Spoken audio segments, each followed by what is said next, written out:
Bismillahirrahmanirrahim. Assalamualaikum warahmatullahi wabarakatuh. Perkenalkan, saya Farah Azara, mahasiswa Pendidikan Masyarakat. Di sini saya akan mempresentasikan tentang pengembangan media pembelajaran Penmas. Yang pertama, itu saya akan bahas tentang pengertian dan ruang lingkup media pembelajaran. Media pembelajaran itu di sini segala bentuk teknologi atau bahan yang digunakan untuk memfasilitasi belajar dan pembelajaran. Nah, di sini media belajar itu cakupannya sumber daya tradisional seperti buku teks, papan tulis, serta alat teknologi digital lainnya. Nah, namun yang kedua di sini ada media instruksional yang mengacu sama halnya dengan media pembelajaran untuk memfasilitasi proses belajar mengajar. Namun di sini dia tidak terbatas pada materi cetak seperti yang di awal media pembelajaran yang buku teks itu. Dia itu bisa seperti daya audiovisual, platform digital gitu kan. Nah, terus dalam konteks pendidikan masyarakat, media pembelajaran ini sangat peran penting dalam fasilitasi akses terhadap pendidikan, yang mana mendorong pembelajaran sepanjang hayat, memberdayakan individu dalam konteks komunitas yang beragam, dan ini tentunya memberikan implikasi dan dampak yang besar terhadap desain media pembelajaran. Yang ketiga, cakupan ruang lingkup. Cakupan ruang lingkup di sini ada 3, yaitu sumber daya multimedia, yang kedua platform pembelajaran digital, yang ketiga itu sumber daya berbasis komunitas. Nah, sumber daya multimedia yang pertama ini, itu contohnya seperti video, rekaman audio, animasi, presentasi interaktif. Nah, sumber daya ini itu memanfaatkan modalitas visual, pendengaran, dan kinestik. Nah, ini untuk meningkatkan pemahaman dan memfasilitasi retensi pengetahuan. Contohnya video ini seperti terkait konten-konten pembelajaran, pendidikan, pendidikan yang biasanya dilakukan oleh Kemendikbud juga. Nah, cara rekaman audio itu bisa untuk rekaman berbahasa materi pembelajaran itu atau enggak seperti podcast-podcast. Nah, contoh animasi presentasi ini sebenarnya konsepnya hanya untuk menjadi lebih mudah dan menarik bagi pelajar. Nah, yang kedua ini platform pembelajaran digital. Nah, platform ini memberikan peluang untuk pelajaran kolaborasi dan interaksi. Nah, platform pembelajaran digital ini contohnya itu seperti sistem manajemen pembelajaran LMS atau ruang kelas virtual, seperti ruang guru, forum diskusi online lainnya, Duolingo yang memungkinkan pelajar itu bisa mengakses konten ini tuh dari mana aja, waktunya juga fleksibel, pembelajarannya juga gampang diikuti, dan bisa juga menyerahkan tugas dari mana saja dengan akses internet. Nah, terus yang ketiga itu ada sumber daya berbasis komunitas. Nah, ini mencakup lokakarya pendidikan, komunitas ya tentunya, perpustakaan umum, program pencakauan yang menawarkan kesempatan belajar disesuaikan dengan kebutuhan dan minat belajar pelajar atau masyarakat. Nah, lalu yang selanjutnya itu ada implikasi terhadap perencanaan media. Nah, implikasinya itu ada apa aja sih? Yang pertama tentunya ada aksesibilitas ya, yang penting.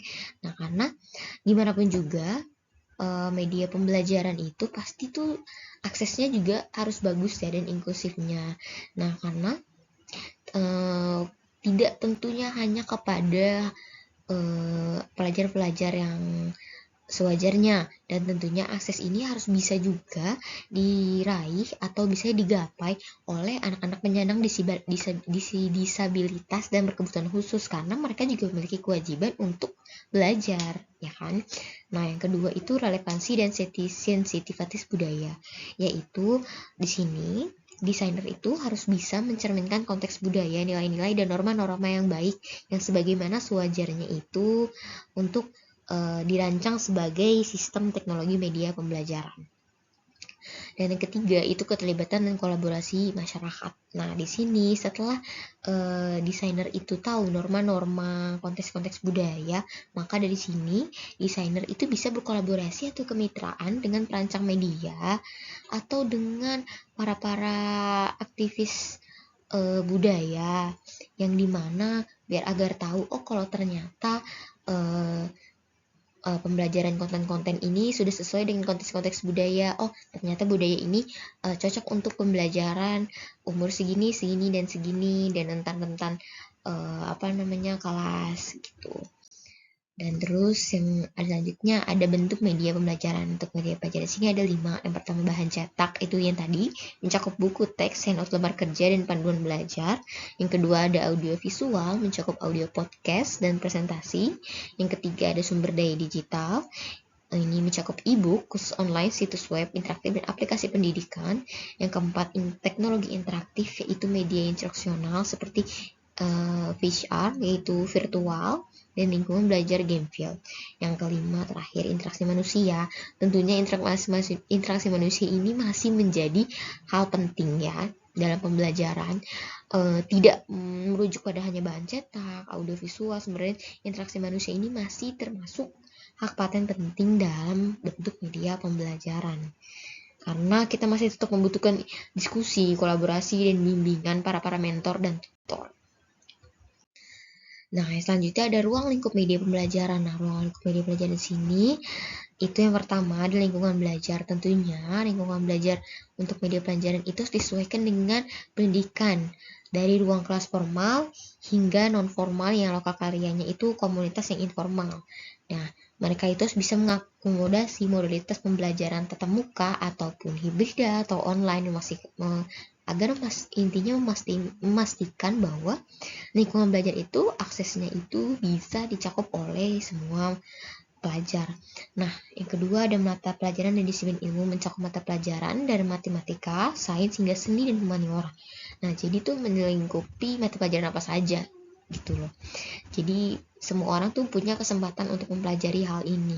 Yang ketiga demokrasi WB media pembelajaran dapat disesuaikan dengan kebutuhan dan preferensi unik WB, termasuk anak-anak remaja, orang dewasa, dan individu dengan beragam kemampuan. Yang keempat, pembelajaran multimodal. Ruang lingkup media instruksional melampaui jenis individu dan merangkum pendekatan multimodal. Nah, selanjutnya tentang teknologi pembelajaran. Apa sih teknologi pembelajaran itu? Teknologi pembelajaran berdasarkan pendidikan bahwa teknologi itu sebagai katalisator yang ampuh untuk meningkatkan kualitas dan efektivitas pembelajaran dan pengajaran. Karena seiring terus berkembangnya zaman, teknologi pembelajaran pasti juga terus mengalami namanya perubahan ya. Perubahan dan inovatif yang baru-baru, yang keren-keren, dan itu pastinya tren-tren yang muncul juga pasti banyak gitu kan, dan penerapan inovatifnya juga makin beragam itu, sehingga metode pengajaran pembelajarannya juga terus berkembang. Nah, tren teknologi pembelajaran saat ini tuh ada apa sih? Dan sekarang untuk di zaman-zaman sekarang itu tren teknologi pembelajaran tuh yang pertama ada pembelajaran daring dan campuran atau hybrid, itu dikarenakan yang COVID kemarin itu. Terus yang kedua ada kecerdasan buatan AI yang sedang ramai diguliti oleh beberapa remaja sekarang. Terus gamifikasi dan teknologi immersive. Nah, ini artinya VR itu virtual reality itu sumber daya pendidikan terbuka. Terus ada analisis data dan analisis pembelajaran. Nah, terus dampak terhadap pendidikan tuh apa sih? Dampaknya tentunya aksesibilitas dan inklusivitas yang tadi. Terus yang kedua ada kostumisasi dan personalisasi. Yang ketiga ada peningkatan keterlibatan. Terus yang keempat ada efisiensi dan skalabilitas. Dan terakhir ada pengembangan profesional dan berkelanjutan. Tentunya ini sangat memberi dampak terhadap pembelajaran ke depannya. Nah, terus contoh teknologi pembelajaran itu seperti sistem manajemen pembelajaran LMS tadi, atau aplikasi teknologi pendidikan juga ada, laboratorium virtual pun bahkan ada, khusus online terbuka besar-besaran dan bimbingan belajar yang didukung. Nah, ini adalah salah satu contoh-contoh kemajuan teknologi pembelajaran ya, untuk media pembelajaran. Nah, terus selanjutnya, apa sih dampak pemanfaatan media pembelajaran bagi Penmas alias pendidikan masyarakat? Nah, yang pertama tentunya penilaian kebutuhan. Nah, media pelajaran ini pastinya tuh sangat dibutuhin dalam berbagai bentuk pengajaran ya, dimanapun itu berada. Karena yang sekolah bagi pelajaran bagi Penmas itu yang pertama di sini penilaian kebutuhan. Nah, karena tentu kita harus tahu kebutuhan masyarakat itu gimana, menyeluruh, dan kita memastikan bahwa media pembelajaran ini kontennya itu sesuai dengan dan selaras dengan apa yang masyarakat butuhkan gitu. Nah, yang kedua pengembangan keterampilan. Nah, pengembangan keterampilan ini membekali anggota masyarakat dengan keterampilan-keterampilan pengetahuan praktis yang tentunya. Jadi melalui konten-konten yang sudah dibuat, nah konten-konten media pembelajaran ini tentunya pasti akan memberikan dampak pengembangan keterampilan terhadap masyarakat. Ya, contohnya seperti lokakarya tentang pertanian berkelanjutan. Petani ini akan tahu, oh bahwa tuh caranya tuh seperti ini. Dan mereka bisa mengembangkan keterampilan kompeten diri mereka sendiri. Nah, yang ketiga ada keterlibatan masyarakat. Nah, di sini melalui media pembelajaran masyarakat akan terlibat langsung dan diskusi dengan masyarakat yang lainnya untuk menemukan rasa pembelajaran dan kolaborasi bersama. Seperti contohnya forum diskusi komunitas-komunitas yang biasanya terjadi dari warga satu ke warga yang lain atau sekedar bincang-bincang bersama. Terus yang keempat ada pemantauan dan evaluasi. Dampaknya ini dinilai melalui proses pemantauan dan evaluasi, memastikan bahwa pembelajaran ini tuh tujuannya tercapai dan terstruktur bahwa masyarakat tuh mampu memahami gitu. Terus yang terakhir ada pembangunan berkelanjutan, yaitu di mana media pembelajaran mampu berkontribusi terhadap pembangunan berkelanjutan jangka panjang bagi masyarakat dan menyediakan alat untuk kemandirian.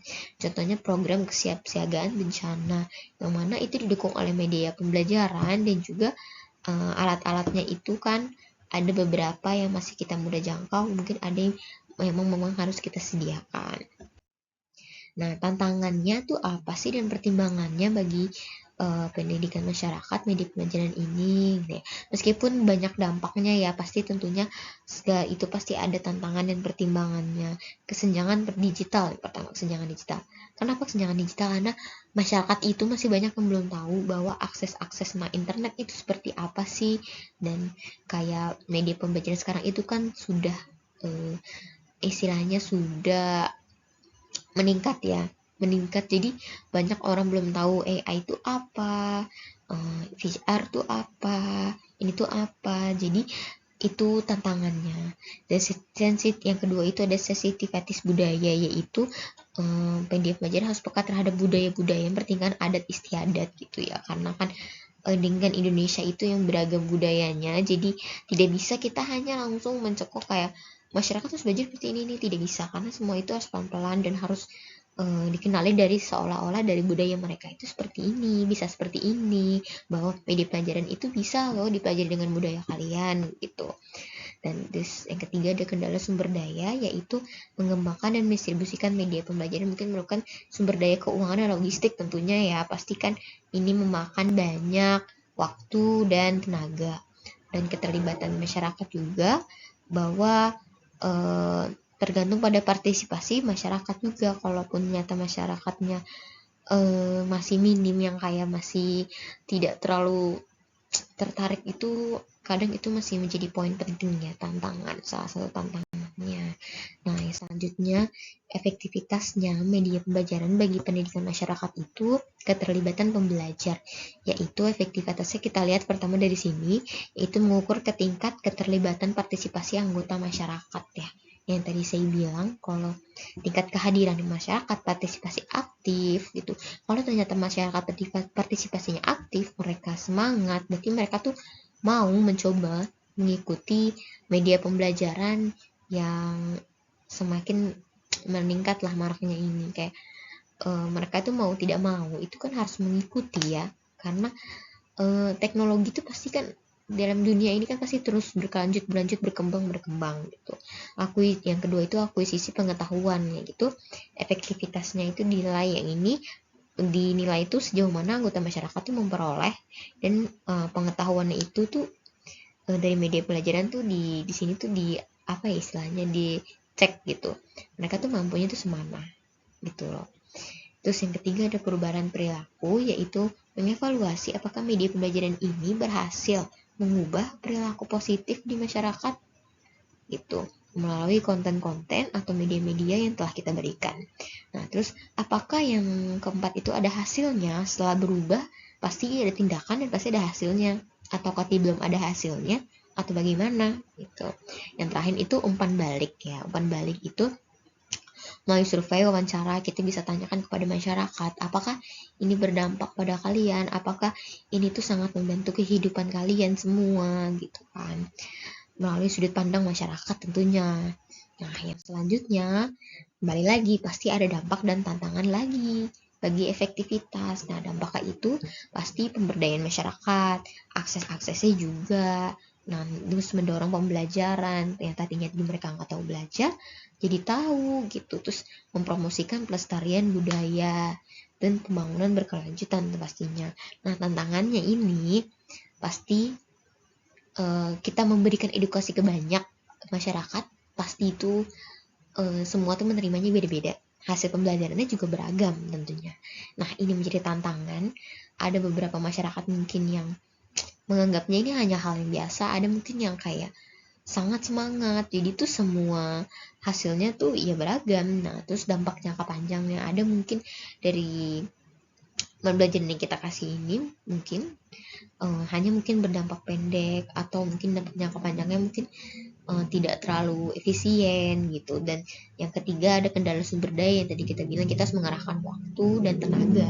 Nah, yang terakhir itu keterlibatan masyarakat, yang sesuai dengan tadi, keterlibatan masyarakat itu antara mereka itu antusias atau memang tidak antusias untuk mempelajari media pembelajaran ini dalam teknologi pembelajaran. Nah, oke, terus yang selanjutnya itu ada arah dan inovasi media pembelajaran dalam Penmas. Nah, arahnya itu kemana sih? Yang pertama kita bahas arahnya dulu ya. Ada beberapa ide utama. Yang pertama itu ada ekspansi dan aksesibilitas digital. Nah, ini mencakup yang tadi platform online, literasi digital, dan pelajaran seluler. Yang kedua, personalisasi dan pelajaran adaptif, yaitu mencakup pembelajaran yang adaptif juga. Yang ketiga ada inisiatif berbasis komunitas. Nah, di sini itu ada peer-to-peer learning sama pembuatan konten komunitas. Nah, di sini ada yang 4 itu ada virtual argument, reality VR atau HR yang tadi. Nah, yang kelima itu ada keterlibatan masyarakat dalam pembelajaran sosial, yaitu dengan mengintegrasi media sosial, membangun komunitas juga. Nah, yang kedua ini inovasinya ya. Inovasinya itu yang pertama ada kredensial berbasis blockchain. Nah, teknologi ini dibuat itu aman dan dapat diverifikasi untuk pembelajaran informal, memberikan peserta didik kualifikasi. Yang kedua ada microlearning, yaitu modul pembelajaran yang terfokus makin populer melayani jadwal sibuk, kemudian peserta didik itu bisa memperoleh keterampilan secara bertahap. Yang ketiga ada gamification, yang itu pengalaman belajar game field seperti permainan edukatif dan kuis. Ini dibuat semenarik mungkin untuk agar meningkatkan keterlibatan pelajar dan deteksi pengetahuan. Yang keempat ada OER atau Open Educational Resource, yaitu di sini dimana berbagai materi pendidikan secara terbuka atau materi-materi kuliah, tugas atau gimana itu bisa dijangkau, dan ini tuh pasti gratis dan untuk diakses dan digunakan. Nah, yang kelima ada radio, podcast, dan komunitas. Nah, di sini pembelajaran berbasis audio yang visual tadi yang saya bilang. Nah, yang bisa di mana ini menjadi media efektif dan terutama di daerah-daerah akses internet yang terbatas. Yang keenam ada aplikasi pembelajaran bahasa yang sekarang tuh juga lagi populernya membuat individu untuk memperoleh bahasa baru, karena banyak orang-orang membuat aplikasi bahasa ini yang cakupannya untuk lebih luas ya daripada pembelajaran yang di sekolah biasanya gitu. Oke, baik. Sekian. Sekiranya itu saja yang saya cukup terangkan melalui presentasi media pembelajaran atau teknologi pembelajaran ini. Kurang lebihnya mohon maaf. Wassalamualaikum warahmatullahi wabarakatuh.